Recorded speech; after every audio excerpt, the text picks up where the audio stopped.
இங்க நம்ம ஜாக் சாகுறதுக்காக போகிறான். பக்கத்து வீட்டுல ஒரு பொண்ணு இருந்ததை பார்த்ததும் சாகுறதுக்கான பிளானை கேன்சல் பண்றான். ஆனா அவங்க கால் ஸ்லிப் ஆகி அவன் கயர்ல தொங்குறான். அவன் கட்டி இருந்த கயிறு ரொம்பவே வீக்கா இருந்தனால அவன் உயிர் பழைக்கிறான். இப்ப உடனே அந்த பொண்ணை போய் பாக்குறான். அந்த பொண்ணு இவனை பார்க்காம கதவை சாத்திட்டு உள்ள போகுது. அன்னைக்கு நைட் பெய்த மழையில இவன் குளிச்சு அவனுக்கு தாடி எல்லாம் கிளீன் சேவ் பண்றான்.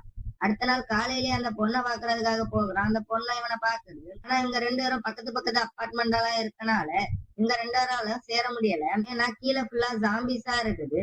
உடனே ரெண்டு பேரும் பேப்பர்ல எழுதி மாறி மாறி பேச ஆரம்பிக்கிறாங்க. இப்ப நம்ம ஜாக் உள்ள போய் ஒரு கயிறு எடுத்து அந்த பொண்ணு கிட்ட தூக்கி போடுறான். அந்த கயர்ல 2 டப்பா தண்ணி வச்சு அந்த பொண்ணுக்காக அனுப்புறான். அந்த சத்தத்தை கேட்ட ஒரு ஜாம்பி அந்த பொண்ணு வீட்டுக்கு ஏறுது. நம்ம ஜாக் பார்த்த உடனே ஒரு டப்பா எடுத்து அந்த ஜாம்பி மேல வீசுறான். அந்த ஜாம்பி அந்த பொண்ணை விட்டுட்டு உடனே நம்ம ஜாக் வீட்டுக்கு வருது. நம்ம ஜாக் உடனே வீட்டுக்குள்ள போய் கதவை சாத்துறான். அந்த ஜாம்பி ஜாக் வீட்டுல இருந்த ஜன்னல்ல தலையை இடி இடின்னு இடிக்குது. திடீர்னு பார்த்தா அந்த ஜாம்பி மயக்கம் போட்டு விழுது. இப்ப நம்ம ஜாக் உடனே போய் அந்த ஜாம்பிய அடிச்சு கொல்றான்.